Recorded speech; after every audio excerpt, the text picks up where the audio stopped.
Are you ready to do this, Steve? Man, I am always ready to do this, Spence. Punch it, Chewie!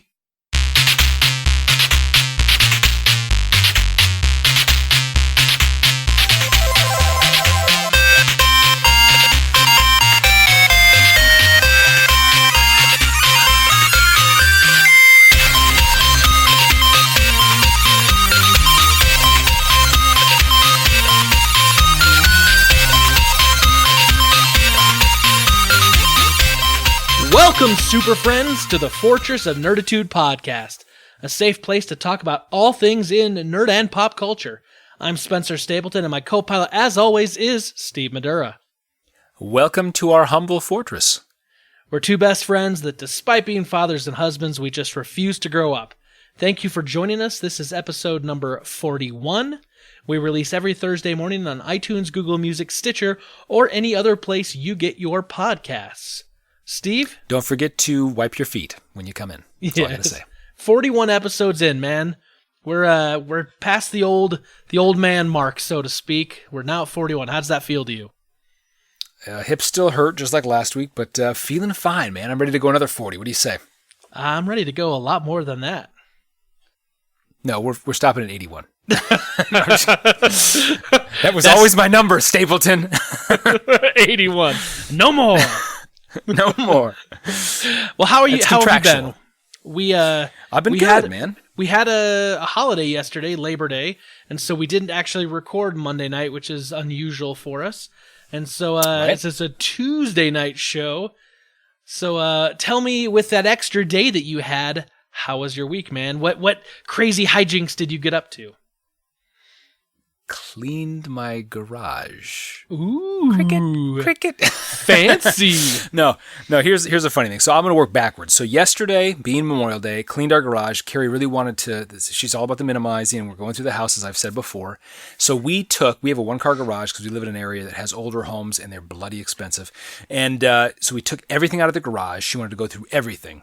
So we literally had our front yard just covered with stuff. And we live on a very busy street.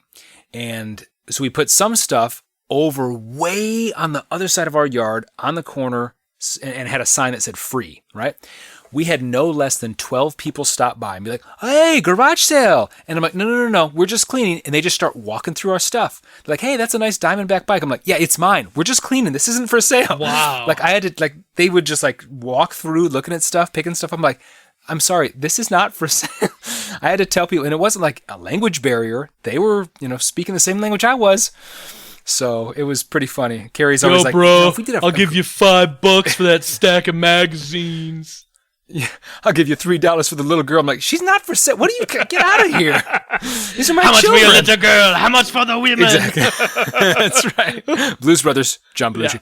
Yeah. So, Carrie was always wondering. She's like, I don't think a garage will be very successful here. I'm like, are you freaking kidding me? Like, no advertising and no joke. Somebody came over from a neighboring town. She was like, yeah, my girlfriend said there was a garage sale going on here. I'm like, what did you see this on Facebook? Like, wow. What the crap is going on? So anyway, so how much money did you make? Yeah, right. Some people literally said, hey, when you're ready to sell this, give me a call. And we took 3 people's numbers down. What? Yeah. Like that tricycle there, I'm like, well, my daughter's not done with it. He's like, here's my number. Give me a call when you're ready to sell. I'm like, okay, it's just a tricycle. Wow. So anyway, so it was fun, but we got rid of a bunch of stuff. What was cool is we put a bunch of stuff on the corner and people just took this crap. There was an old car battery. Somebody took that. There's an old bike. It was a Jazz. Remember my old Jazz bike? It was like a Trek. It had splattered paint and hot pink letters, and it was from the 80s. What can I say? And my mom, when I bought this thing, it was from yesterday. It was a really expensive bike at the time. She's like, you better use this all the way through college. Well, Mom, I am happy to report that as a 39-year-old man, I just got rid of this bike. So it served me well. So what you're saying is that finally you decided to let your mother know you actually got rid of it 20 years ago. Right, exactly. She's like, that just better coming be clean. Used. Yeah. Yeah, so that was good. Sunday was just a normal Sunday. It was a good Sunday, but Friday and Saturday. This is kind of a cool thing. I work with the young people in my congregation, as I said, and I work with the young men, and there are women that work with the young women. So we came together about 3 or 4 months ago and had planned for this past weekend to do kind of a scripture marathon where we would read a book of scripture all the way through with the youth of our congregation.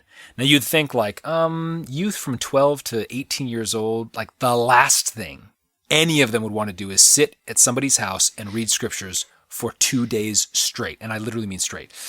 But we had planned this whole thing with these elaborate vignettes that kind of talked about these different and reenacted some of these scenes out of the scriptures and whatnot. And it was one of the coolest experiences of my life. It was amazing. And there was just a really powerful spirit there. It was really cool. We had involvement from like 30 different youth. And these are busy kids. They got lacrosse and football and, swimming and all these different activities. And they did it. And it was unbelievable. And this one scene that I was involved in specifically is a part where this prophet in the scriptures gets up on this tower and he has to preach to all these people. And so the 12-year-old young man built this tower. It's like a 20-foot tall tower out of like logs and lashings. Wow. And I'm like, guys, is this going to be safe? They're like, oh yeah, this is going to be fine. And I touch it and it's like, shifting around, making creaking noises. I'm like, where's the waiver that I get to sign? And so, the guy whose house it was, who has a beautiful house, he's got an in-ground pool, he's got all this stuff. We had a pool party one of the nights. Very cool guy. He came through, he's like, don't worry. He takes out a nail gun. He's like, I'm like, solid as a rock. So solid as a rock. Sorry, Arrested Development little joke. Oh, I was like a rock. No, you're just as strong as I could be. He's like, I want to get he pays for that boat showgirl, and like the little thing is their boats are solid as a rock. She stands there. Anyway, never mind. It's not funny if I have to explain it. I still like it. Good show. Starlight. So, anyways. So that went off, and then on Sunday they all kind of shared their experiences, and there were some really moving experiences that they shared. So it was very touching, very powerful experience for a lot of them, and some of the first experiences they've really had with the scriptures. So it was really cool. Very That's cool. awesome. That's awesome. Yeah. So family's doing okay. That was Kids are doing okay. Yeah, they're doing great. Alana, my daughter, my oldest daughter, just took her first. Get this. Ice skating lesson today. Ooh. And triple axel, double sow cow. I mean, what are we talking about here? Oh man, she was like Mary Lou Retton on skates. It was amazing. But she was coming back and they picked me up from work on the way home. And I was like, how was it? She goes, oh, it was amazing. It was the best thing ever. And I look in the back seat and there are these like Bauer, like hockey skates in the back. And I was like, Care? I said, this was a figure skating class, right? Not just a general like 101 ice skating lesson. She's like, yeah, it was figure skating. I'm like, and there were other kids with ice hockey skates? She's like, no, she was the only one. And they made her wear a helmet as well. I was like, oh my gosh. Oh my gosh. Couldn't we go to Play It Again Sports and shekel out a few bucks and get her some figure skates? She's like, I was checking girls in tutus into the boards, Dad. I was like, that's my girl. You keep it up, slugger. That's right. All these girls in tutus with like lost teeth and stuff. I'm like, that's Daddy's little girl. Nice. So anyway, so it was good. So good week. What you were saying, weekend. She was solid as a rock. That's right. So anyway, what's new in your world, man? What is new since we last spoke? Well, so this last weekend we'd been planning this for a while. Mm-hmm. But Jackson is of the age that he needs to be potty trained, and he's kind of started to ask about it. And so we decided that basically we were going to run out the amount of diapers that we had, and then that's the cutoff point. There's no turning back. It's kind of like with the binky. You remember you got to that point where like you're like the kid needs to be getting this. We got to get past this. And so at one point you just remove them all from the house, and you're like, we're cutting the cord. He's done. We're moving on. And like they freak out about it. Have you let him know about this deadline? Like to say like, hey, once they're gone, buddy, they're gone. Yeah. So he's known that he's going to get potty trained, and we've been talking it up and be like, you're going to be a big boy like Charlie, and you're going to get to wear underwear, and you're going to get to go to the potty like Charlie, and mommy and daddy, you're going to be a big boy. Because a lot of times not like mommy. Well, not exactly, but but a lot of times, like he'll say things like, "We'll say, do you want to do this?" He goes, "No, I too little. I too little." I was like, "You're not too little. You're fine." And it's like, "No, I too little. It's scary." I'm like, "Dude, it's a toilet flushing. Not a big deal." But we've been talking to him, and he's been excited about it. So the plan was on Saturday, I'm gonna take Charlie out of the house for the day, or a good chunk of the day, and Breeda's gonna do the potty training. So Saturday morning, we get up and Charlie and I go over to IHOP to get breakfast because he wanted to go to the pancake place, which could be that or it could be Cracker Barrel or a number of other places. But IHOP was closest, and I didn't feel like going to Cracker Barrel at 8 o'clock on a Saturday morning because I just didn't want to. Probably a madhouse. Yeah, I mean IHOP was a little busy, but dude, that kid was so funny. He was just like talking to people and like just like he's a little talker. I don't know where he gets it from. I don't know where he gets it from. But he's a talker. And this lady comes by. See in about an hour. She's like, "Do you want a balloon?" He's like, looks at me. I'm like, "Yeah, it's okay." But he goes, "Okay." She says, "What animal?" She starts pumping it up, and it's she's gonna make a balloon animal. And she's like, "Do you want a doggy?" He's like, "Yeah." So she made him a little red balloon doggy that he carried with him everywhere that whole day, like everywhere. So we did that. Then we went to a nursery to go talk to some people about some trees. We're thinking about putting in a shade tree for our backyard because we're still like in the mid 90s, and we need something to get shade in that backyard. We just don't have any, so we went over there, and he did pretty well. He wanted to run around, and then like one of the workers was like spraying water on the trees that are in the little pot, the planters, and he's like, "Can I do that?" And the guy's like, it's like 16-year-old kid. He's like, yeah, sure. So he just hands the water over to Charlie, and Charlie just sprays them, and he goes like, this one next. And so Charlie sprays it, and I'm talking to this person, and I'm like looking at these trees and reading all the stuff about soil content and watering, and I look over. Loam. I look over, I'm like, oh, great. Some 16-year-old's putting my kid to work, and he's reaping the benefits. He's getting paid. Right. I was like, my son wants the 65 cents for the 5 minutes of work he just did. And no union dues. Right, exactly. So we did that, and then we went over to Toys R Us because we were going to get him some new Play-Doh because the old stuff had finally dried out and gotten really nasty, and Daddy threw it away. Yeah, that's right. So we got some stuff because I knew we could come back to the house later in the afternoon, and he could sit outside on this little table and play Play-Doh. And then we went to the park, and he played, and finally we're at the park, and he's like, "Daddy, I miss Jackson. Can we go home now?" And I'm like, let me call and find out if we got the okay and the all clear. So I call and Brita said, yeah, bring him home. Jackson's kind of been trained. Now we're just trying to take him in and go into the bathroom. And so I came home, and like literally I got home, and I've been home for like maybe 5 minutes. And Brita says, oh, by the way, the microwave doesn't work anymore. I was like, what? Dude. She's like, it's making this really loud noise and it won't heat up anything. Lo and behold, our microwave that's been, in this house since it was built like, 12, 13 years ago, died. So I like immediately turned right back around by myself, went out to Home Depot, got a microwave, came back in, took the old microwave out, and then installed the new microwave, and then barely had a chance to get a quick shower. Then we ran out to do a date night with some friends, Rob and Nicole, and we went to Macaroni Grill and had a nice dinner. And we came back home, and the boys are tucked in bed, and we're like, oh, right, let's turn on a movie. Let's just, put on some pajamas, just kind of kick back and relax a little bit. And like 5 minutes later, Charlie starts screaming from his bedroom. Like it was terrifying, the sound he was making. And we go in there, and he's feeling sick, so we run him into the bathroom, and he's like standing over the toilet, just full on screaming. Like we had to close the bedroom door and like close the bathroom door. It's like a night terror. I think he was having a night terror, and then all of a sudden he starts vomiting. And I'm like, and that's a perfect end to the day.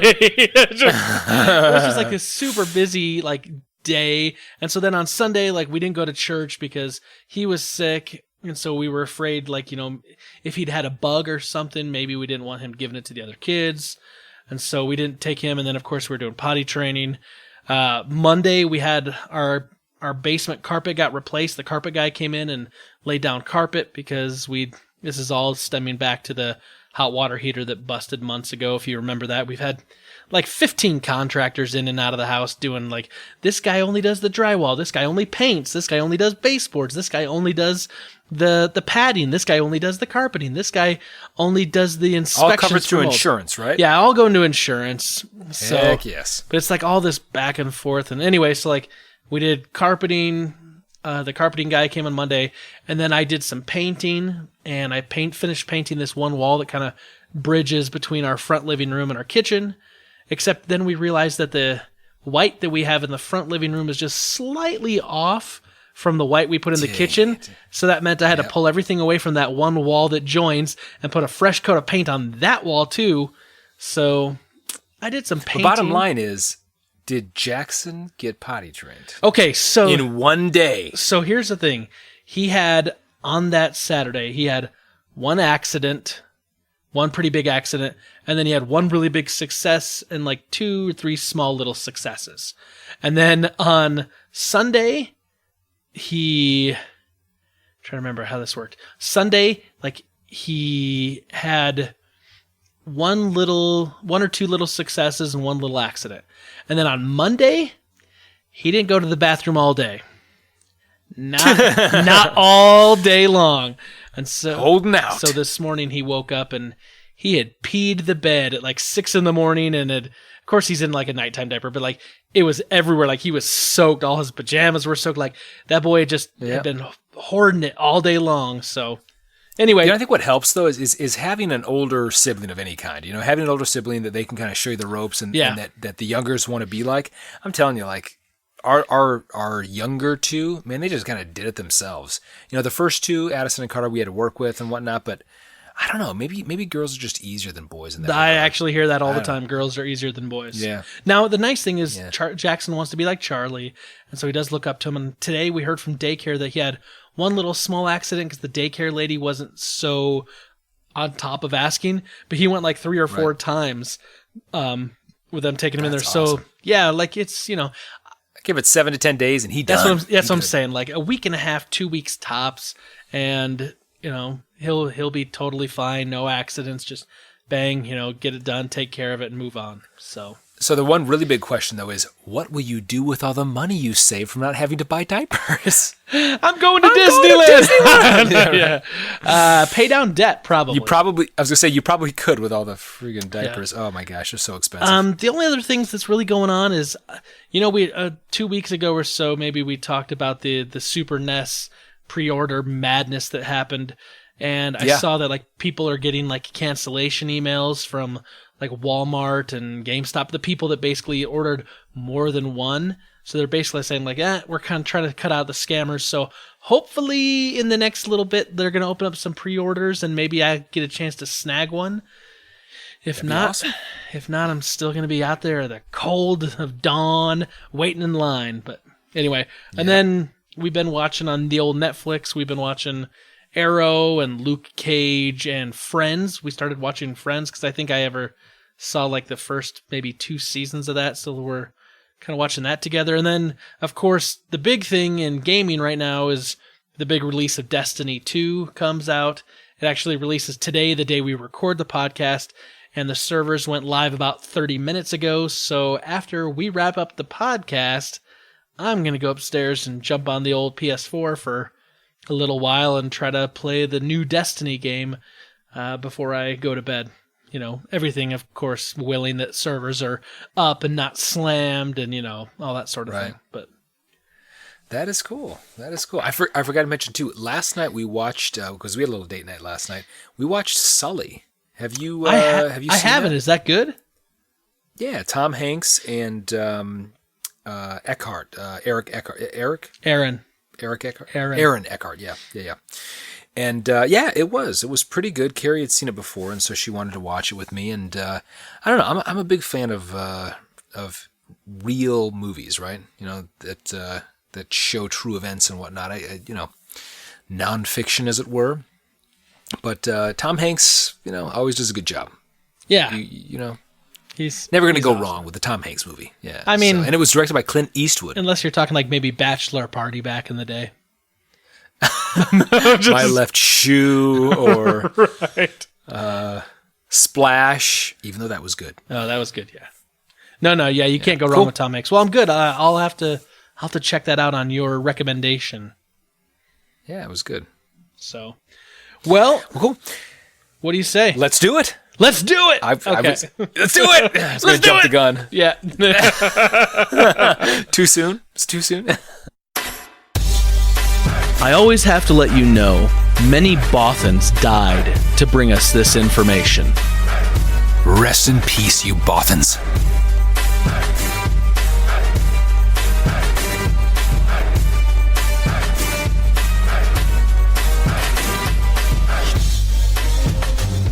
All right, Steve, we are into Rebel Intelligence, our favorite part of the podcast. At least it's my favorite part. Is it your favorite part? The whole thing is my favorite part, from start to finish. Oh, look at you. You're kissing up to... From punch it to may the force be with you, the whole thing. Well, looking around the old galaxy, seeing what we got out there to let you super friends in on. Last Friday, there was a big deal. So they did this 2 years ago when The Force Awakens came out. Star Wars and all the toys and all the merchandising did what they call Force Friday. And that's when basically they release all the toys for the new upcoming movie out at one time. They make it a big kind of event, like a big, release event. And it went a lot better than it went in the past. I don't know if you remember 2 years ago, but like everything was out. Like there wasn't enough stuff. Right. People were angry. There was like, fighting. It was like people were fighting over like the Tickle Me Elmo doll, back in the 90s. Well, this year, apparently things were a lot better. A lot of people said that there was more stock and the lines weren't crazy and people weren't getting, pummeled over a Funko Pop. So right. Anyway, so that's kind of big. That's kind of happened. A lot of people are talking about, maybe what the implications, like they said, oh, Snoke, you can see his ship and this means this, or Snoke is wearing a yellow robe. What does a yellow robe mean? And people are trying to discern what we could glean from these toys about the movies. I don't really go in for all that just because I want to be surprised somewhat by the movies and I don't want to scrutinize the toys that are released. But I'm glad that, no Ewoks were harmed during the making of this Force Friday. Interesting. Very interesting. I don't know if you've heard about this one, but there's a new comic series based on a line of 1940s pinups that has been released by DC. It's called DC Bombshells. Who are like the Bombshells?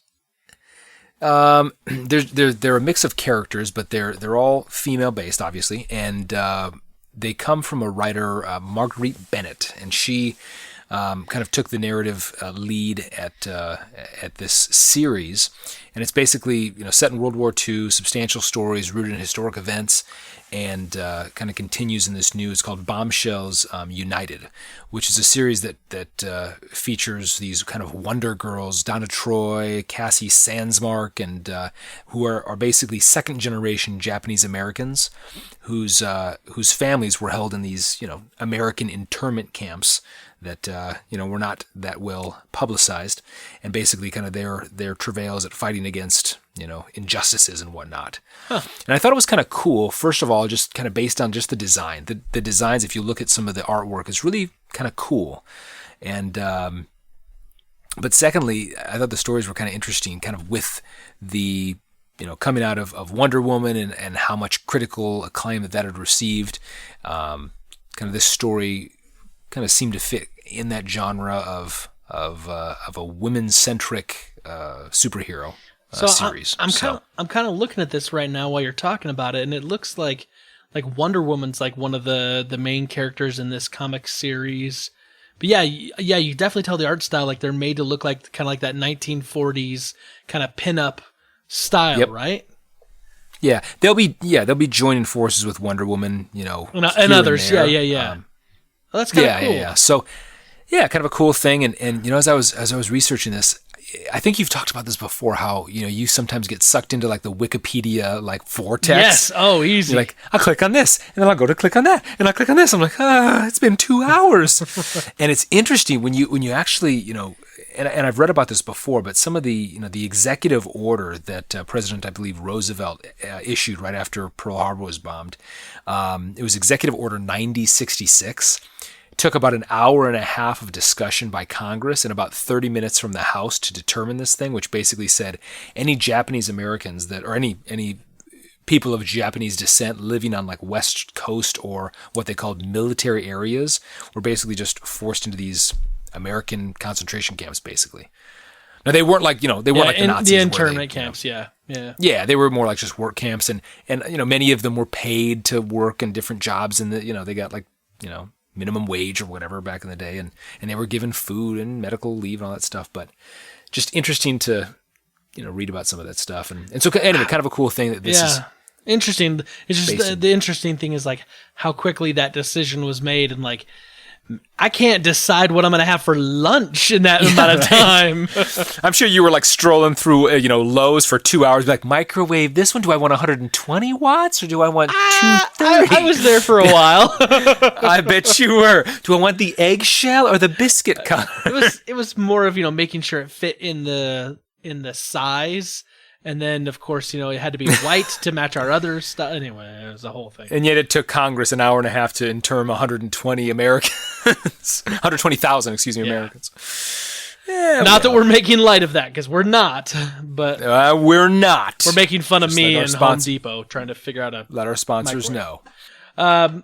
So, Steve, something, I don't know if you've maybe seen this or not. So, like I have this great love of like outer space, and obviously I talked that I went to space camp in 5th grade, and my dad had a telescope. Well, there's this star system that's not too far away from here.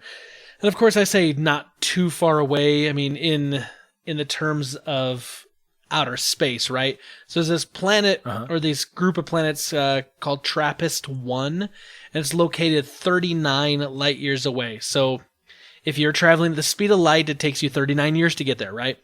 Well, the interesting thing about this is with this new telescope, with the Hubble telescope, and they're going to build this new one to get even more detailed later, that it looks like on the 3rd, 4th, and 5th moon away from this TRAPPIST-1 star, this dwarf star, that it looks like there could be water. And really, so it's looking more and more like that these planets could be capable of sustaining something similar to human life, or at least sustaining some sort of life. And so, of course, the science community and the space community are really excited, because the more detail they can get, the more detail they can say, if there is a chance of extraterrestrial life. I'm not talking about, little green men and, long fingers and, coming to X-Files, invade the world or whatever, but I'm talking about just the ability for, some sort of like microbes or some sort of like parameciums or something, right? Because if there's water there.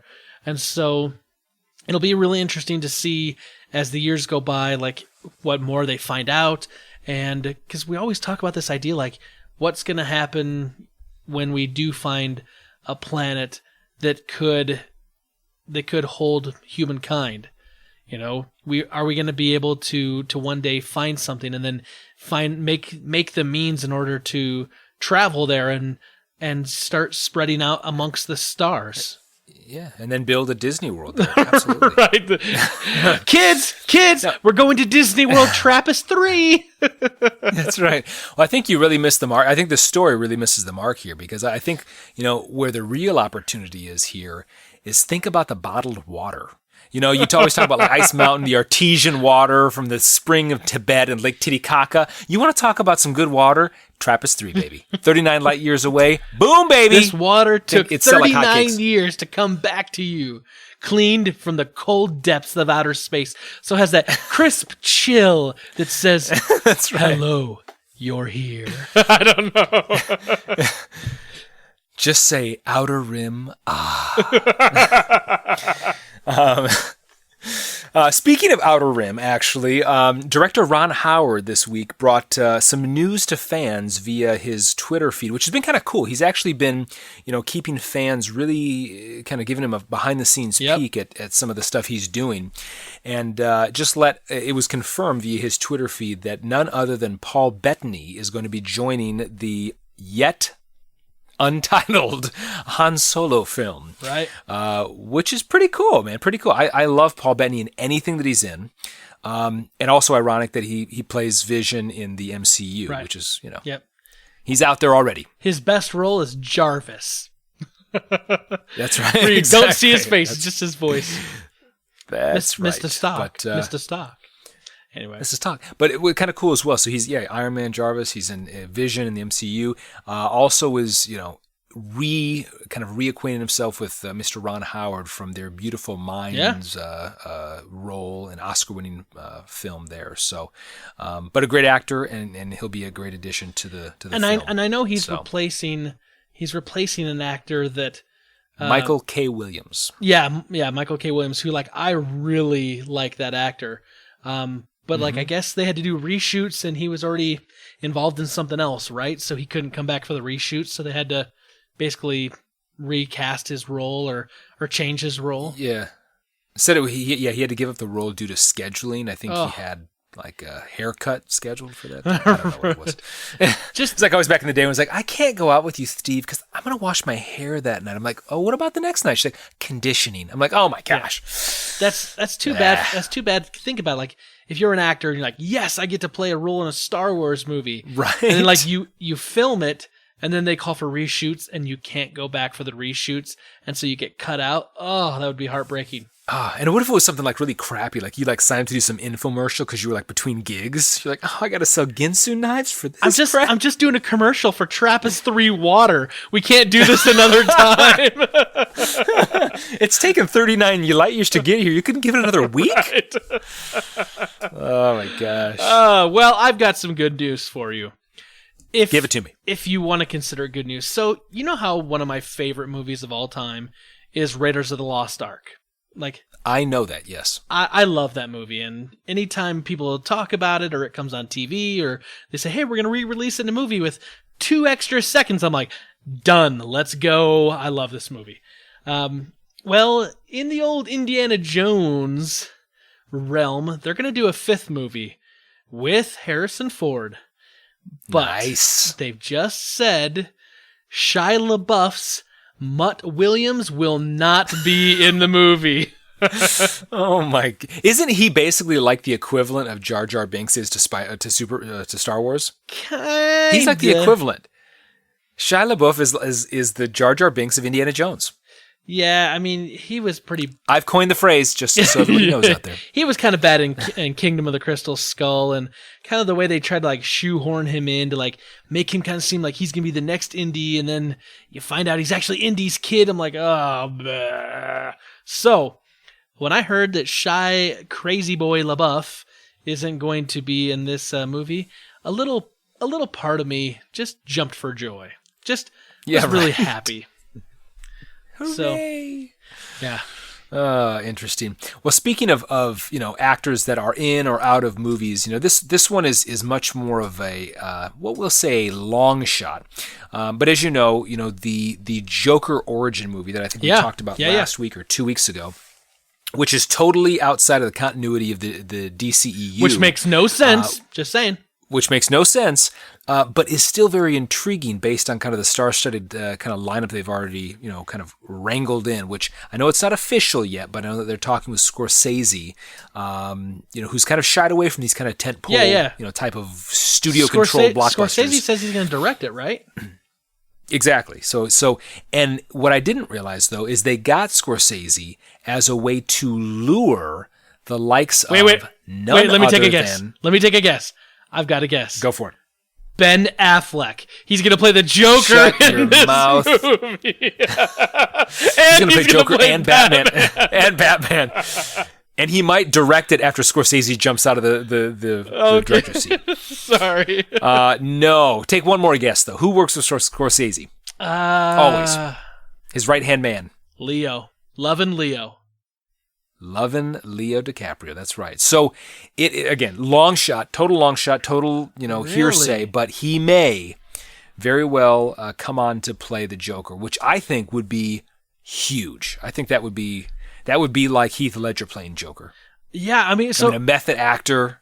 Yeah, so you think about it like in our generation, our era, we had Jack Nicholson as a Joker, and he played a great Joker. I mean, it's definitely more campy than the Heath Ledger. Yes. The Heath Ledger's more of the manic sadistic side of the Joker, which in the comics, he's written both ways in lots of different ways depending on who's writing the comic at the time. Right.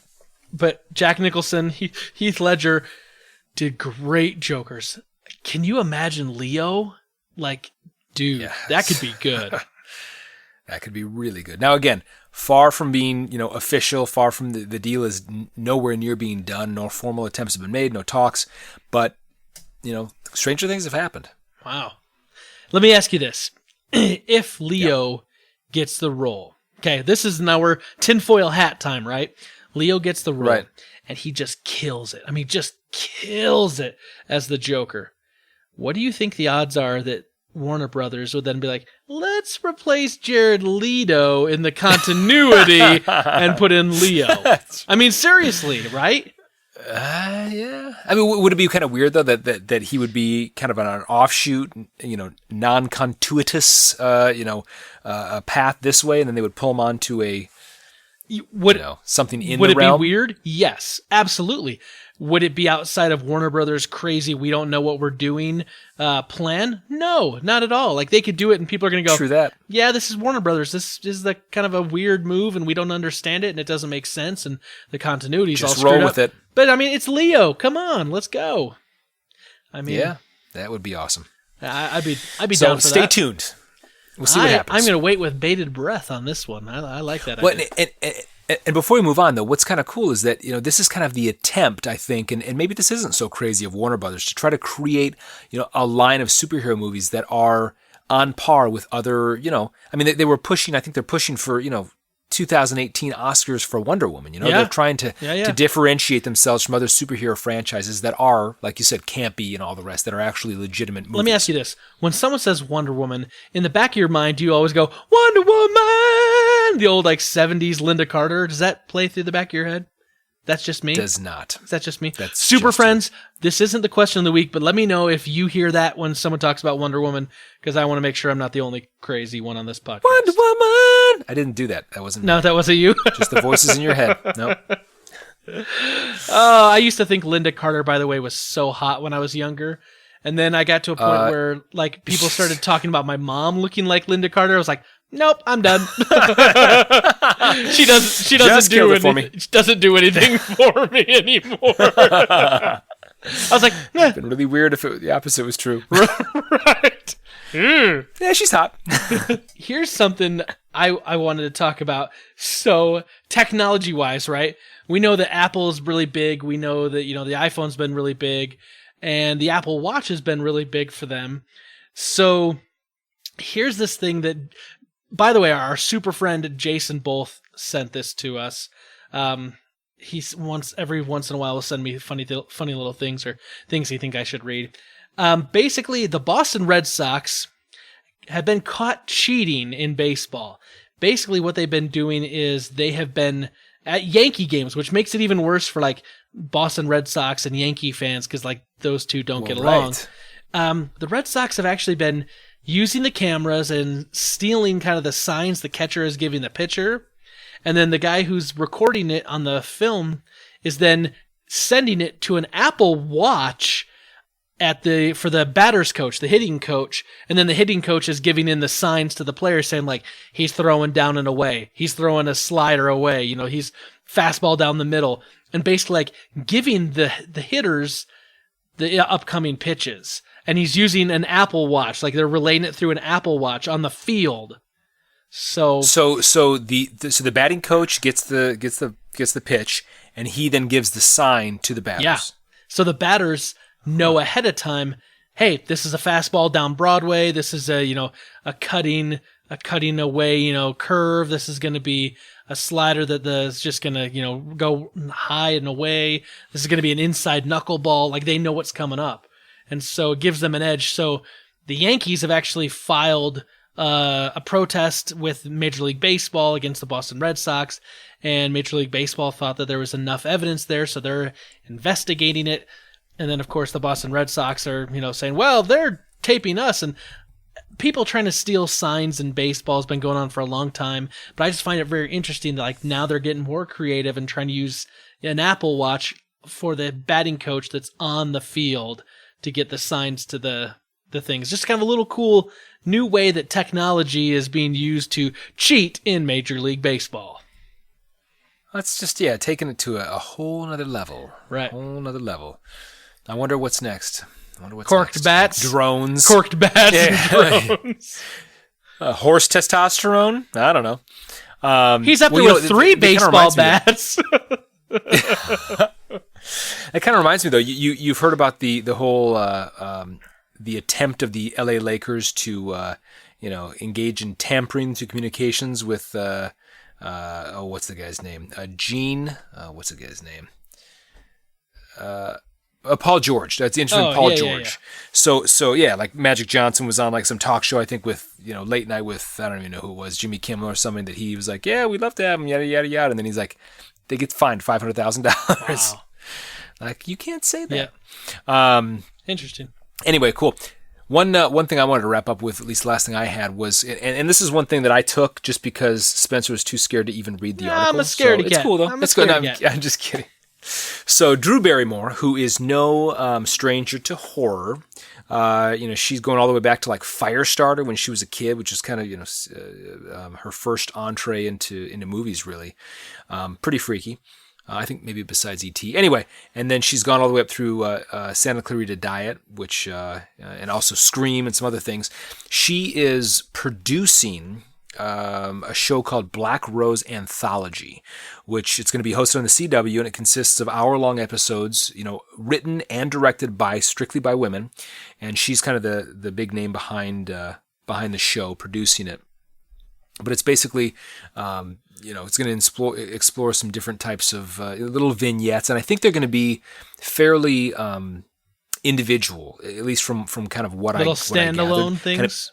Kind of, little standalone, almost kind of like, you probably don't remember this, but like Tales from the Crypt. No, I don't. Those were individual little vignettes, almost like a Twilight Zone type of thing, like individual stories, but not so, like less slashery and more kind of psychological terrors and kind of interesting ways to scare people. So kind of a cool thing. I like Drew Barrymore. I like most of the things she's in, and so we'll see. We'll see what comes of it. My comment on this whole news that you're giving me right now is pass, but I do like Drew Barrymore. Hard pass. Right. You only like Drew Barrymore from her Letterman extravaganza back in the day. She was a cute little kid in E.T., I must say.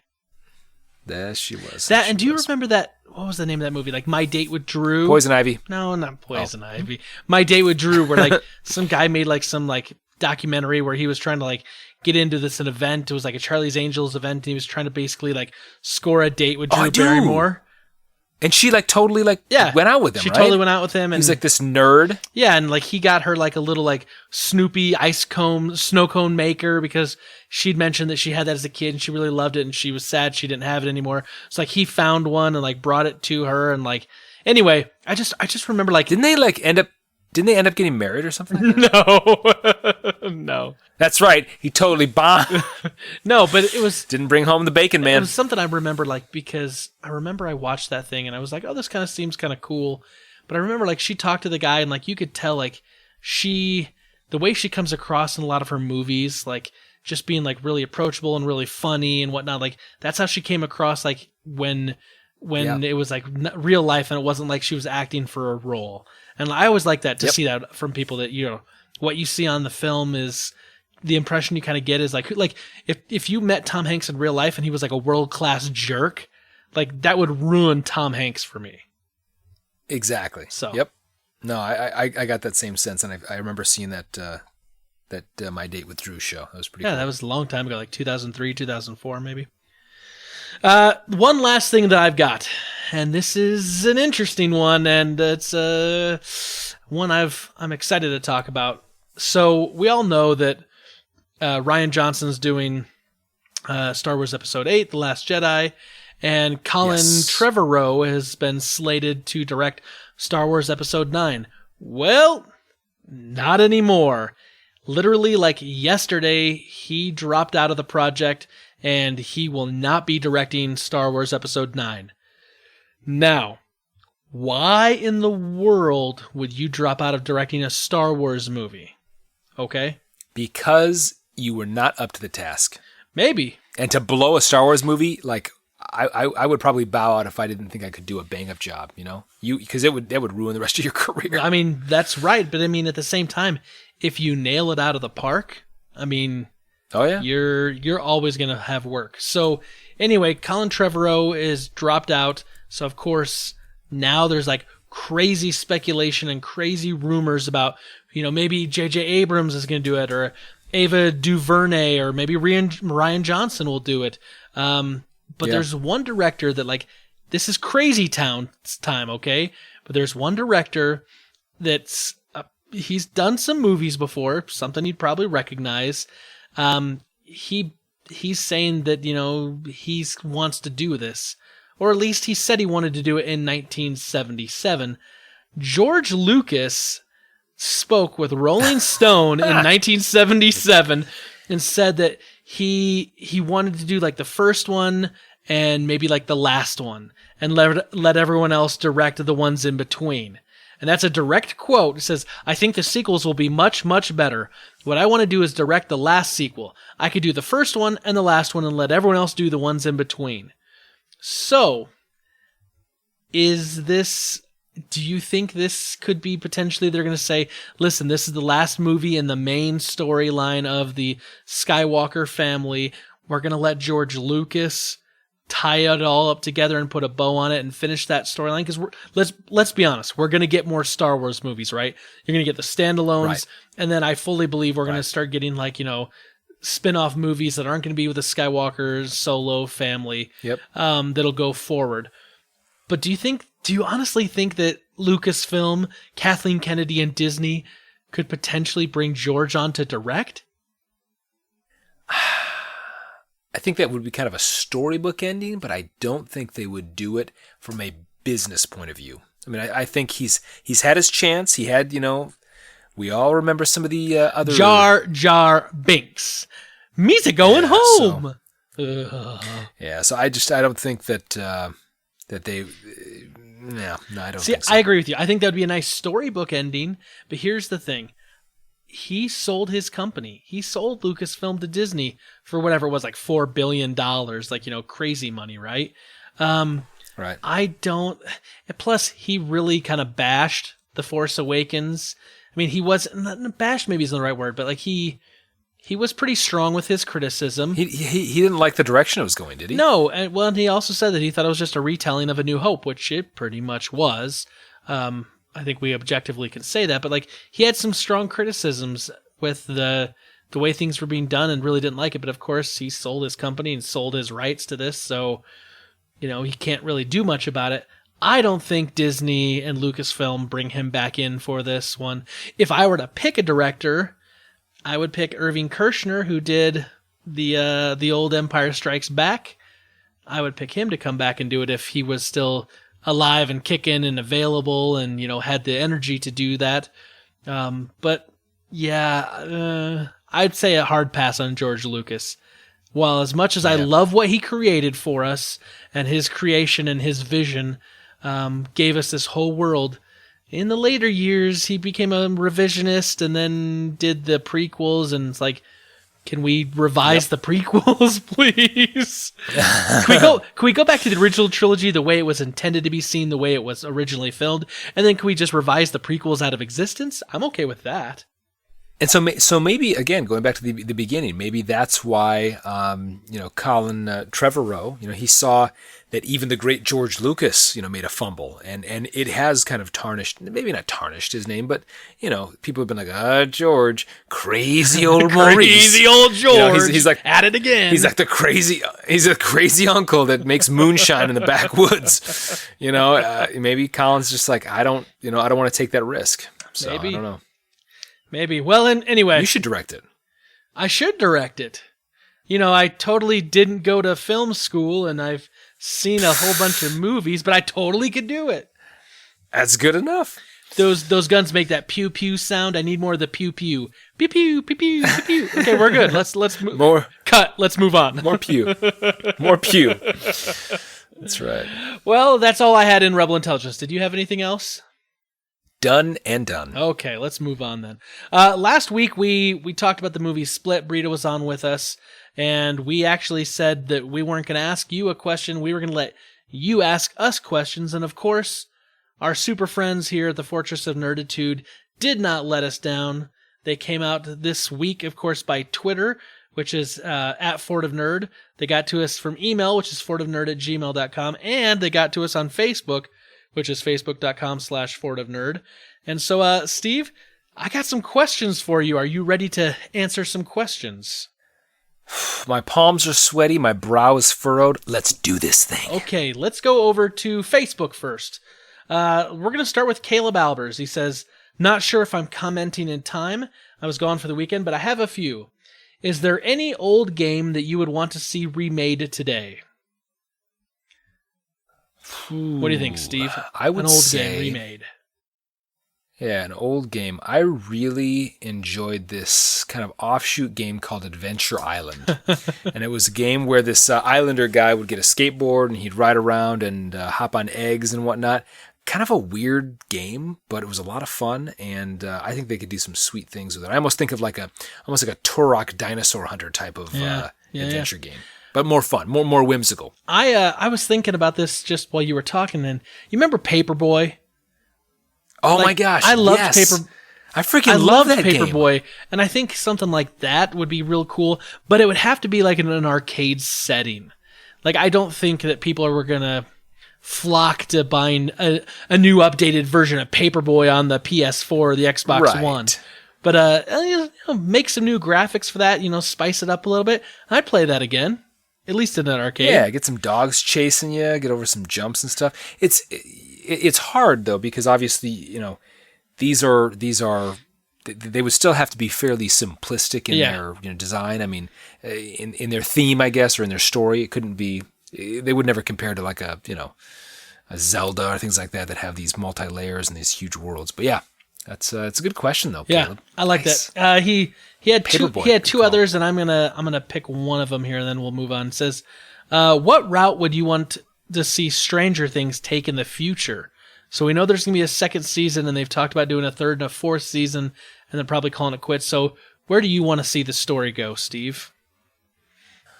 Gosh, I would love to delve more into Eleven's history. So we don't know a lot about kind of where she came from, and I'd love to find out more about maybe her origin, a little bit more of her background, her origin story. She seems like a Wolverine right now, and I don't really know how she got to where she was, and so that I think the other thing is maybe even getting out of the town that it's currently set in and seeing if they can expand to maybe beyond that, just geographically. So okay, expand that universe a little bit. But I don't know. I'm sure they're gonna do everything that I would want and more in this next season. So that's the thing too. Like I don't want to tail between my legs. Yeah, I don't want to look ahead and try to think of what they should do because I really want to enjoy it for what it is.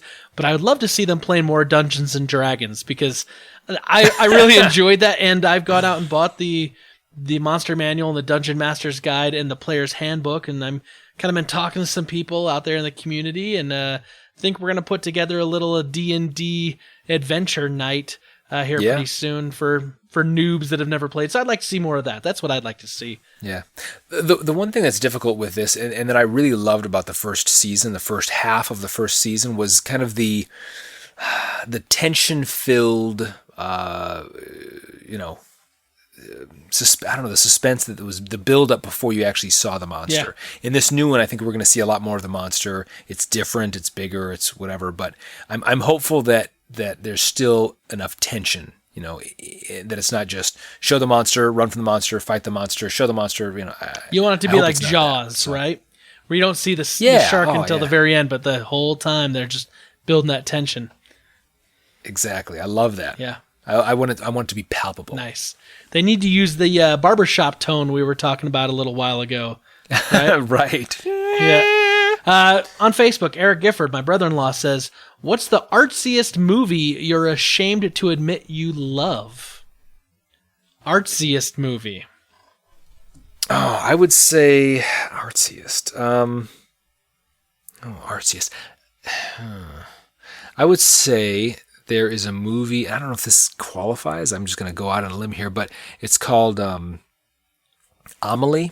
It's like a French movie with subtitles, and it's this love story about this girl who's very naive, and she goes around doing good things for people and finds love in unexpected places. And it's a really, really sweet movie, beautiful cinematography. I have a friend who named his daughter Amélie because of it, because it's anyway. So that's a movie that I love. Okay. I don't watch a lot of artsy movies, so for me, I was trying to really think. You remember the movie Life is Beautiful? It's about this guy who's with this kid, and like he gets separated from the wife, and they're like in this Italian concentration camp.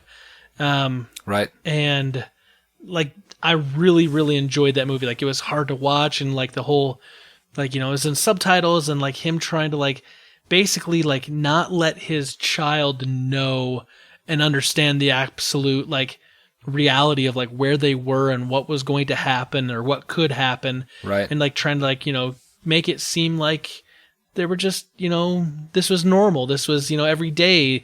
And I really enjoyed that movie. And I'd probably say that's the artsiest movie that I'm not ashamed to admit that I love. Like I really did enjoy that movie. Every once in a while I'm like, hey, Principesso. That's what he would call his little daughter. Princess. Yeah. Yeah. That's a beautiful movie. Yeah. I agree. There was no art in the film, though, just to be clear. No art. Pictures of art, Mona Lisa. Maybe. Starry Night, Van Gogh. Moving over I don't know what qualifies as artsy, but... Yeah. Right. Maybe anything that played in an art house movie theater, anything with subtitles. Anything with subtitles, right, exactly. It's just called a foreign film. Anything that the foreign press is like, we nominate this movie. We feel that the artistic style is very reminiscent of the 1970s Pablo Picasso. I'm like, what? What are we talking about here? I'm like, bring me the battles. Give me the pew, pew, pew, pew, pew, pew. Pew, pew, pew, pew. Exactly. We need more pews. I need the pew. Over on Twitter, that's entertaining at Entertaining Pod. That's which ran by Nathan, friend of the podcast, says, when are we going to cross the streams? And he's got a little gif of the Ghostbusters. I was going to say, does he mean like fighting at the urinal, or does he mean some Ghostbusters? I think, and I know what Nathan means. He's tried to get me over onto the podcast, his podcast, That's Entertaining, a few times, but it's always like, I told him, I'm like, hey, I'm always down to come on because they review movies and they talk about stuff, you know, that we're kind of into. But it's always like he's like, hey, I'm getting ready to record in like an hour. Are you available? And I'm like, nowhere near my house.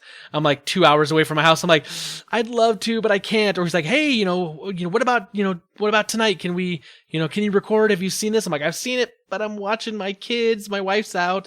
And so like, it just hasn't ever happened. So like, we totally need to like set something up, and like, Nathan, hit me up. We can talk offline, and we can make a schedule and get this, and maybe we can even get Steve to join us. Yeah. And make it happen. I gotta say one thing. How long have they been doing their podcast for? Ooh, a while. Do you know? They've been doing it a while. Okay. They're probably, oh gosh, I'm trying to remember what the number of their last one was. But they're definitely, probably like they've done probably like triple the amount we have.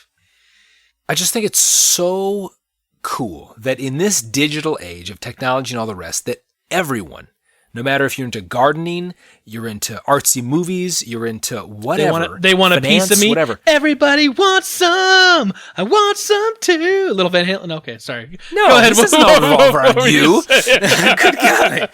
Wonder Woman. No, I was going to say everybody has a everybody has a voice, and I think it's so cool. Yeah. I was talking to somebody about it tonight, being like, "Yeah, I got to get home because I got to record my podcast." He's like, "Oh yeah, you do a podcast? You told me about that."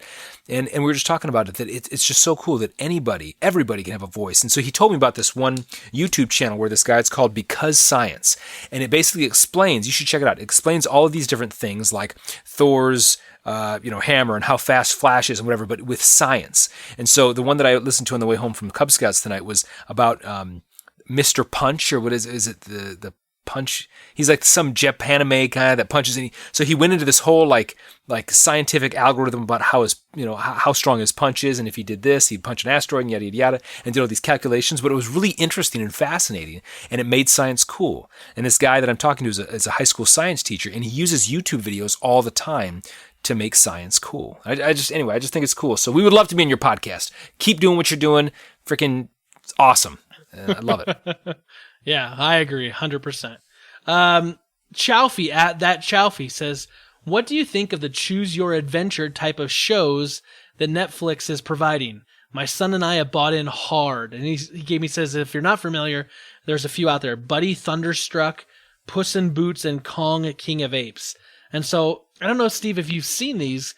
I actually hadn't heard of these because I think my kids are just a tad on the young side for these, but I kind of looked at this Buddy Thunderstruck, and it looks like you can pretty much like watch these shows, but then they give you like a choice, and you get to choose, and then it's kind of like a choose your own adventure. You get to choose, and then the video plays this, or like you get to choose, like, do you want to listen to like rock music while they're driving this car? Do you want to listen to like smooth jazz? And like what you choose, then like they show like the rock music being played while they're doing this chase scene, or smooth jazz. And that sounds awesome. Yeah, so go ahead and check this out with some of your kids, because they're probably the age of Buddy Thunderstruck, Puss in Boots, or Kong, King of Apes. So I am writing these down right now. I mean, I haven't looked at it a ton, but I did look at it a little bit. I like that idea. Like, I really do. Like, I think that'd be fun with your kids, because then you could be like, well, what do you guys think? Should they go right, or should they go left, or should they eat this or that? And it gives your kids another avenue of like being maybe more involved with what they're taking in, versus just, I'm going to sit on the couch and just watch this. When I've told you before that, whenever I'm too tired to get up and like grab a book off the shelf, they're like, "Dad, read us tell us a question story." And so I've got to just like come up with these stories, right? And they always want like these choose your own adventure. Like, okay, you guys are walking home from the school, and I this whole detailed thing of like on Halloween night, and there's an eerie house, and do you guys go up to the door and ring the doorbell? And they're like, no. I'm like, anyway. So I make these choices, and they make these choices, and it Same type of thing. They love it. That's cool. So I'm totally down, Chowfie, with the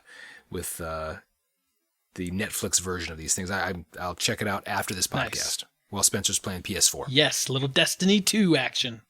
Warlock Masterclass. Woot woot. Okay, just had to say that. Pew pew. Okay, going over to the old email, Peter Christensen. Since we've got a few questions that we've already read, I'm going to cut this down. He says, the question for you: have you considered having pop culture guests, stars as opposed to friends? Who would you guys want as an attainable stretch goal? So, we have talked about that, and we are trying to work ourselves into a place where we can have stars and pop culture guests on. Steve? David Hasselhoff. I'm just kidding. You're going right to the Hoff. The Hoff. Yeah, the Hoff. That's my stars goal. You see, I've got a moon goal, but I figure if I can't hit the moon, maybe I'll hit a star, maybe I'll get the Hoff, and he'd be kind of okay. Attainable goals? Do you think David Hasselhoff is attainable? No. I'm going to... I didn't think about that. I'm going to go to the Salt Lake Comic-Con here in another 2.5 weeks. Breed and I are going to go. And I don't... Unfortunately, I couldn't get us credentialed with press passes. I was trying to make that happen so that we could get some time to talk to some people. But I'm really excited. I'm going to go and meet Patrick Rothfuss, who's the author of the King Killer Chronicles. So that's Name of the Wind and A Wise Man's Fear. He also wrote Slow Regard of Silent Things and The Adventures of Mr. Whiffle. and I want to meet him, and so I'm hoping to talk to him. Nolan North, who does voiceover work in the gaming industry, is going to be there, and so I'm hoping to maybe get a chance to get maybe just a minute or 2 minutes and maybe like talk to them and maybe record some of this if possible, and then have some of that for the podcast. Or if not, definitely ask some questions, that sort of thing. So I mean, we have talked about trying to, see if we can work in a San Diego Comic-Con trip in the future with that idea, right? So. Yeah. I wouldn't mind maybe getting some like YouTube stars on. I don't, know of any offhand, I know my kids would like go ape crap if we got like the Dude Perfect guys on. They like watch those videos all the time. But I don't know. There's some really cool people out there that do some really cool things that are fairly normal, I would imagine. That just, they have some great content out there. So I wouldn't mind getting some like B-class YouTube stars on. Starting there and work our way up to the Hoff. The Hoff is the sun, the moon, and the stars, baby. Man, if I'm gonna have on like some people that I think would just be a lot of fun to talk to, like you wouldn't know like where the conversation would go, but like would just be a good listen. William Shatner, like you don't know where that conversation, like where it would start. I would ask a question, and then William would take it wherever he wanted to, and Mr. Shatner would enthrall us with some stories or maybe some anecdotes or some crazy behind the scenes, who knows what, or talk about Priceline.com commercials. I don't know what, but right. The negotiator. I would be totally down with having a conversation with him. That would be fun. Yeah, or Gal Gadot, whatever. It's fine. Hey, but if we could get Ben Affleck on the show. He's like, Steve, man, what's the deal? Why all the riff? I've been listening to your past episodes to know what I'm going into. What's the deal, Madura? If I ever see you in a dark alley, I'm going to beat the crap out of you. Wearing my Batman outfit. Oh, man. You said my mother's name, Martha. Oh, wow. Okay, gosh. let's... Good question, Peter. Good question. Let's move on to our last email. This is from Bryce Jolly. He says, hey, guys, sorry I've been silent a bit. Don't even remember your question for your split review, but I have one for you. You said that... Barely remember you. Yeah, you said that you enjoyed the main actor's portrayal, but I wanted to get a scale of greatness. Where would you rate his portrayal in reference to, say, Heath Ledger's Joker? Worse, as good, or better? So if you're talking about the old portrayal of the Horde, what do you say? Would you say he was as good, better, worse? So I mean, McAvoy, James McAvoy. I mean, what? Yeah, I mean, I've actually thought a lot about that movie since our review of it. Just it's kind of played in my mind some different scenes from it and stuff. I think he was really good for the part. I think he was very good at different characters within the movie. But I don't, if I had to rate them on a scale of 1 to 10, I would say he would be probably a 6.5, maybe a 7. But Heath Ledger would be a 10. I mean, that role was transcendent. Yeah, that was perfect for him. Yeah. Whereas, James McAvoy, I mean, he almost did like, Dustin Hoffman did Tootsie, and then Dustin Hoffman did Captain Hook, and Dustin Hoffman did Rain Man. Like, he did a lot of these separate, roles, and they were fine, and they were good, but his one of the personalities was this, Southern Belle woman that Spencer talked about. And if you just, if he had a movie just with that character, like, it would be okay, you know? But, I think, in comparison, there is no comparison. I think James McAvoy's portrayal of the character Kevin Crumb and the Horde and the Beast, like, I thought it was really, really good. Like, I do, like, in that movie, but it's not as good as Heath Ledger's Joker. It's not horrible. No. Don't get me wrong. It's not like horrible. No. It was a great portrayal, but it's not going to hold up to Heath Ledger's Joker. Now, and in all fairness, we really only had, probably about 15 minutes with the Horde actually on screen, maybe even less. whereas Heath Ledger had a full, 2-hour movie with his portrayal. Now we did of the see Joker. James McAvoy playing a lot of different characters during the movie, but it's hard for me. That's really hard to compare. But the performance is definitely well worth the watching of the movie, though. Definitely. Absolutely. So, Absolutely. that's good question. Yeah, Bryce. really good question. He did go on to say, and I won't read it all, but he did go on to say that like he's down with me getting him a SNES Classic if I happen to get extras.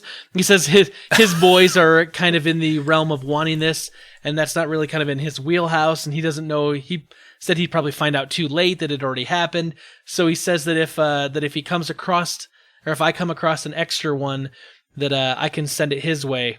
And if that happens... The proverbial if that happens... pot is calling the kettle black. Spencer the Scammer Stapleton. I'll sell it to you for $600. No, if I get my hands on an extra one, Bryce, man, we will talk. I will see if we can make that work for you. I'm like I said, I'm hopeful. I'm just trying to get one for myself first. But then if I can, I want to help out my friends. So... yes, anyway. Nice. Super Friends, thank you so much for asking us questions.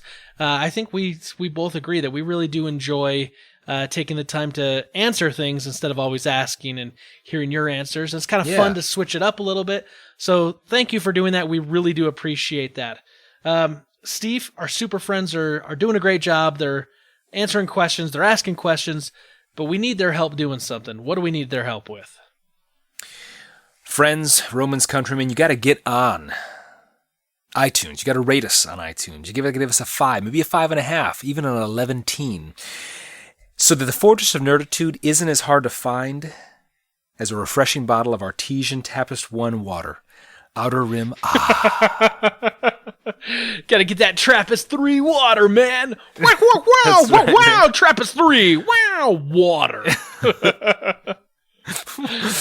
That would not make me buy water. Iron Mountain Water. Brought to you by Bill and Ted's Bogus Journey. From Trappist 3. Nabisco. Anyway. Like a rock. Solid as a rock. We descend. Quickly. We digress. Quickly. So, Steve, I talked to you about the game a little while ago, Splatoon 2, right? And you did. It's this little fun game. It's on the Nintendo Switch. You go around, you spray and shoot ink or paint all over the place, and you can turn into these little squids to slide through your paint to refill your thing. The cool thing about this game is every now and again, they come out with this, what they call a Splatfest. So basically, all the players are presented with a choice. And this last one, it just happened this last weekend, you got to choose whether or not you thought the ability to fly, having the ability of flight, or the ability to be invisible, the invisibility, which is better. And the kind of the fun thing is like Splatoon 2 asks these questions that are kind of like fanboy questions, right? Like, who would win in a fight, Thor or Hulk?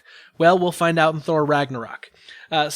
Somebody gets like in a spoiler, knife fight. None of them are going to beat one another. It's going to be a tie or whatever, right? But they're kind of these like, fanfic type of, fanboy-esque questions.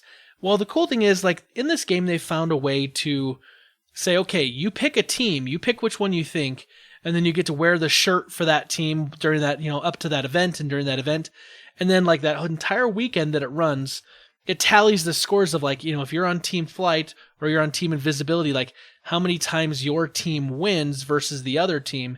And then it's over the course of the weekend, then they tally all this up, and basically the winning team gets some extra bonuses and some prizes, and the losing team doesn't. So it's kind of like a cool thing that goes on, but it made me think of like this whole idea of like asking these kind of like, what if questions, the would you rather, which thing is better. So I thought I would ask you some questions, and if you got some, you can toss them back at me. Some would you rather questions. So I think these are things that maybe Splatoon 2 could choose in the future, but they make it a little too crazy for that game, but not too crazy for us. That's right. Well, let me ask a clarifying question before we get into the questions. And, Yeah. And I'm got my thinking cap on. So with Splatoon though, there's not some kind of like crazy plugin where once some side wins, they say, you know what, now download this plugin and your team fly will be able to fly. And it's just basically like okay. If your team wins, so it's not like you get some like added XP bonus, like you get like a little boost. So like every win you get for the next few days or week or whatever gives you more points, basically. Okay, because I thought it was like help Lucky Charms choose the next marshmallow, like a rainbowy rainbow. Yeah. The only way to help us choose is to buy more Lucky Charms. Exactly. So, okay, cool. I am ready. Okay. Shoot, fire away. So, and we both have to answer these, okay? Right out of the gate, I wrote down a couple because I wanted to come up with some creative stuff. Would you rather snort a crushed up Altoid mint up your nose or take a shot of Tabasco? Oh gosh. Oh, I didn't know these were going to get... Man, you come out swinging. Yeah. So I would probably... Because I actually like Tabasco. I put it on my pizza, put it on my eggs. I would probably do the shot of Tabasco because that would probably last much shorter than actually getting Altoids up into my nasal cavity and possibly touching my brain. I think that would probably make me go blind or something, right? So holy crap. Since I can't take spicy stuff, a shot of Tabasco would like rip my stomach apart and give me acid reflux, and I would be up for days with a bottle of Tums. I think I'd actually crush up an Altoid mint and snort it like a line of cocaine. Oh my! Do you imagine how that would like destroy? Oh my gosh! But it could. I can't even imagine the pain. It could clean out your sinuses quite well, and you'd smell minty fresh. Every time you sneeze, everybody's like, "What is that odorific emanation?" Oh, it's just me. He's putting out. Oh, that just makes me have a headache. Like, making my eyes water. Wow. Okay. Can I go, or is that by all means? So if you had, being that you already have these voices in your head, like Wonder Woman, I didn't say that. Right. Would you rather have your life narrated by the likes of Morgan Freeman, or your life narrated by the likes of James Earl Jones? Ooh, that is so tough because I love Morgan Freeman's voice. Yes. Like, I mean, I just think of Shawshank Redemption. Like, don't even show me him on screen. Just let me hear his voice talking about Andy Dufresne. That's right. But there's the part of me that's like, Darth Vader could narrate my life.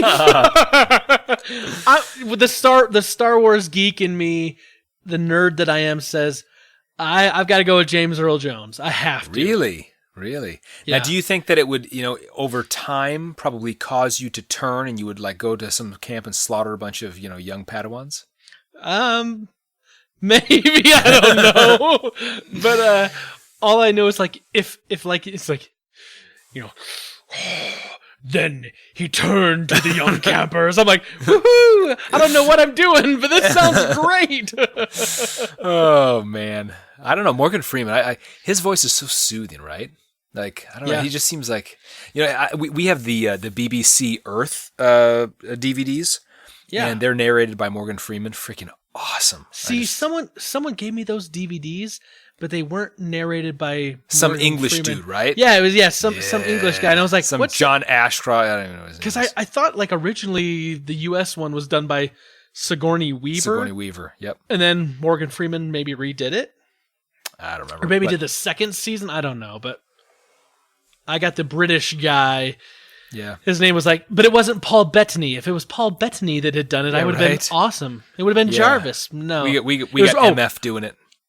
I just remembered his name is Richard Attenborough. Attenborough, that's right. John Ashcroft. Yeah, it wasn't John Ashcroft. Okay, so there you go. Okay, so I'll throw you a softball. This is an easy one. This is the one we've been talking about since the 1980s. Pepsi or Coke? Pepsi. I'm going to go Pepsi too. Now, I'd really choose Dr. Pepper if that was in the equation, but... Has prune juice. Cleans out the prostate. There you go. That's why I'm healthy. That's right. Ever since they did that experiment with Coke with a 12D nail where you replace it every day for a week and it like disintegrates, I'm like, I don't want to drink Coke, but Of course, Pepsi would do the exact same thing. Right. But I'm like, no. They did it with Coke. It would just taste sweeter. That's right, man. Pepsi has always just been sweeter for me. Coke is very bitter. And do you remember when we went to Las Vegas and we always married those girls and bought a limo? No, I'm kidding. But we went there and we went to the Coke plant. And we tried all those Cokes from around the world. And there was like the Coke from India that was like white and like creamy. I'm like, what is this? It is made with coconut milk. Drink it. That's exactly what he said in that voice. In that voice. All right, you got one for me? Okay, so I'm going to lob one back at you. So this is one that maybe not from the 80s, maybe earlier, I don't know. But when you go to make a sandwich, you put the lettuce, the tomato, maybe some cheese, some deli meat. Do you reach for the mayonnaise or the Miracle Whip? Oh, I always go for the Miracle Whip because the whip gives you a nice tangy zip. And I like the tangy zip of Miracle Whip. Very nice. Very nice. What about you? Mayo or Miracle Whip? I actually toggle back and forth. Sometimes I'm a mayo guy, sometimes I'm a Miracle Whip guy. But, so I go back and forth on that. I have both in my fridge, so. Mayo's just too bland for me now. It's too bland for me. Yeah. Okay, now let's get back to put some Altoids on the sandwich. I'm sure it'll be fine. Crush it up and snort it all. I'd snort mayo. So let's get away from the softballs. Okay, would you rather have the ability to only teleport in a 500-foot range, but you could teleport like multiple times, as many times as you want, or you could teleport an unlimited range, but you could only do it once per day? You'd have to wait 24 hours before you could teleport again. That is a good question. I would probably go with the teleporting once a day, but a limited range, because I think it would be very annoying to try to get to the Turks and Caicos at 500-foot increments, like dink, dink, dink, dink, dink. I'm like, man, just get there already. Right. And if I was robbing a bank or something like that, I wouldn't want to just get 500 feet away from the bank with a bunch of money. Be like, oh crap. Yeah, but here's the problem: if you're robbing a bank, if you teleport into that bank and you're in the vault, now you have to wait 24 hours before you can teleport out. Oh. So how do you get the money out? Yeah. Dang, you thought of everything. Because that's where my mind went too. It's like, what if you teleported into a bank? Oh, no, you'd be stuck. I think I'd go 500 feet. I agree. It would be annoying. What if you just teleported in? Keep moving. But what if you went into the bank as a customer and then just waited in stall 3 until the lights went out, and then you walked into the vault and then you teleported? I got nothing. That would work. But then wherever you go to, you're stuck there. Yeah, it's like, and what happens if you accidentally get your coordinates wrong and you teleport yourself out into the middle of the ocean and then you fall in, and now you just have to wait and drift with the sharks for a whole day? What is this, quantum leap? My gosh. And I'm a woman? The sharks like the tender meat. Oh gosh. So I think I think I go the 500-foot range. Yeah. Okay. So I have a really. This is just stupid, but anyway, I'm going to ask it anyway. So, would you rather have a head the size of a tennis ball, or what you almost have, which is a head the size of a watermelon? I was like, I think I already have the watermelon head. As we've talked about my hard time in finding hats that fit.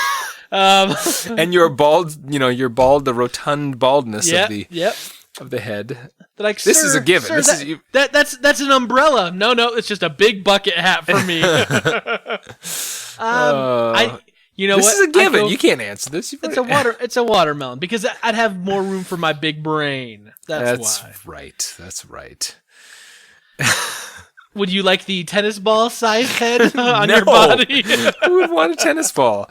I would, of course, want a watermelon. Oh, okay. Now, of course, it would be horrible though if you were 110 pounds of nothing with a watermelon sized head, and you're like, just toggling back and forth. Here's a good one for you. When you die, would you rather have your credit card statement released or your Google search history released? Not that I have anything to hide. Gal Gadot. What? I would probably go with my my credit card statement because it's just a bunch of like Walmart purchases and gas. So I am the most boring. Like I purchase nothing. So what about you? I don't want my Google search history released. Yeah, right. And it's because like people are like, why was he looking up, this and then this? That makes no sense. And Right. it'll be like a sliver of like my mental process that people would like, after I died, they're like, he was mentally disturbed. Yeah, right. Exactly. Yeah, he had problems. Why didn't we ever know this? Big old watermelon head up there. What was thinking up there? Right. I would definitely say credit card statement, not because I have anything to hide. Let me reiterate for the viewing audience at home. Right. Yeah. But same thing. Like it would be random, like Executive Order 9066 and like toilet lever flushers from, Menards. Like what the freak? Gal Gadot, That what? makes no sense. Yeah. Yep. Okay, you got another one for me? So would you rather be in a real life version of The Walking Dead? This is an easy one for you, or a real life version of Game of Thrones? Game of Thrones. That's easy, and I'll tell you why. Because if you're in The Walking Dead, like that the likelihood that eventually in this post-apocalyptic world, zombies are going to kill you, that's how you're going to die. In the Game of Thrones, you could live to be an old man. You could die of dysentery. You could slay a dragon. You could slay a dragon. You could be killed by a knight. You could, have your farm burned. The possibilities of what could happen the rest of your life are more varied, we'll say. Whereas in The Walking Dead, it's going to be like, fight off humans trying to take your crap, fight off walkers trying to eat you. That's it. Yeah. Less variety. And it's not really so much of how you would die necessarily. It's really like how you would live. And everything in The Walking Dead is pretty dang desolate. It's bleak. Bleak. It's bleak. So. Now, let's be honest. The Game of Thrones is a pretty bleak world as well. I mean, it's kind of like medieval. I was about to say medieval times. I don't think they had Coke in medieval times. Right, exactly. I love that.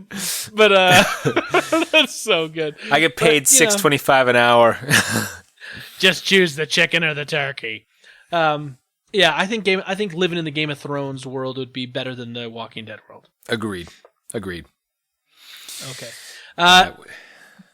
Would you rather have 10 true friends, real friends in real life, or 10,000 followers on Twitter? 10 real friends. Easy. I'm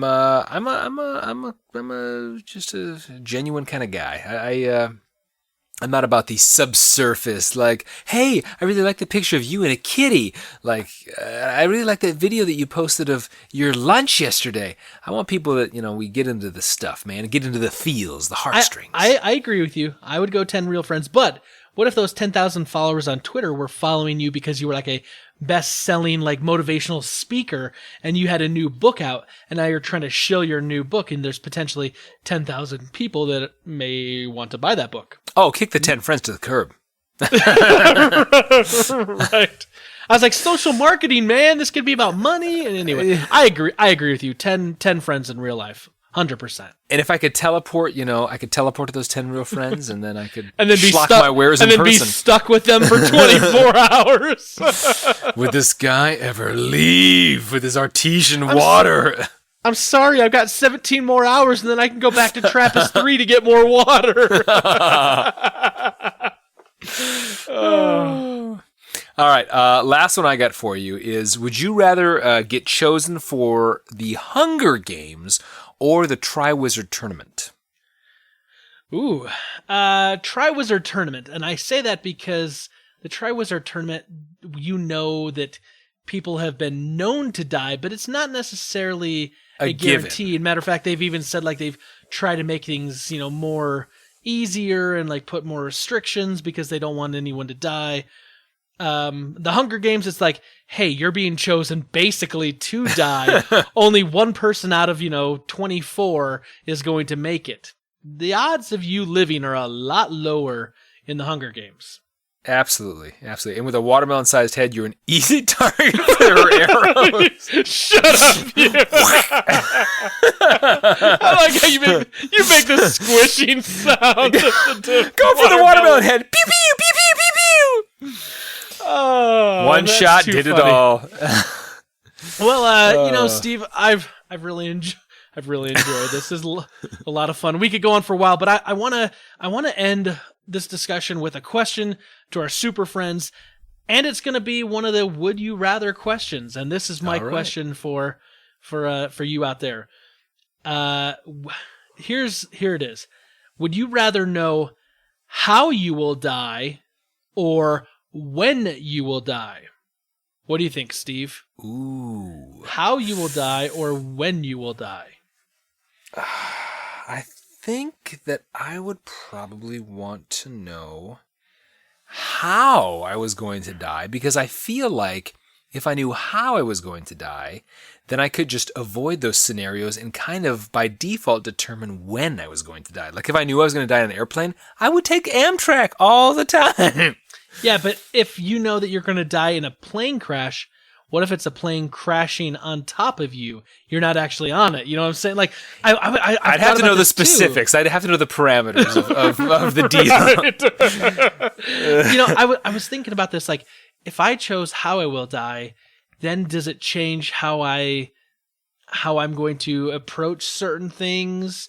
And like, how do you try to maybe, I don't know, live like life plan to for the stuff or fullest? live? Yeah, I think I would choose when I would die. Because then, so I'll take the other side of this. If I know, like, hey, you're going to die when you're 65, then it's like, okay, I'm 38 now. Let's make the best of the next 27 years. And quick math. Just live life to the fullest and, let's do it, right? But if it's like, you're going to die tomorrow, it's like, well, nice knowing you. Steve, I'm not doing the podcast tonight, so calling a... You're gonna have to edit this and get it out this week. Calling Mr. Nodal Pats. Well, I think more importantly, so none of us obviously, we look forward to your answers to this question. However, none of us can determine either how we will die or when we will die. The only thing we can really determine is how we will live. So get out there and seize the day. What is this? Like some motivational speech at the end of like a movie? You gave me the idea, the motivational speaker thing. I'm starting early. All men die, not all men really live. This is like Braveheart. Freedom! Anyway, super friends, let us know. Would you like to know how you will die or when you will die? And you can always reach us on the old email for the long form answer at fortofnerd@gmail.com, on Twitter @fortofnerd.com, or facebook.com/fortofnerd, and let us know, and maybe Steve will take your answer and make it into a motivational speech that'll go on a poster and become an internet meme. May the force be with you. Always. Wonder Woman! Oh. And that's a wrap. Thank you, super friends, for joining us once again this week, and we appreciate you spending a little bit of your time with us. Steve, live long and prosper. Now, yeah, you jerk. May the force be with you, always.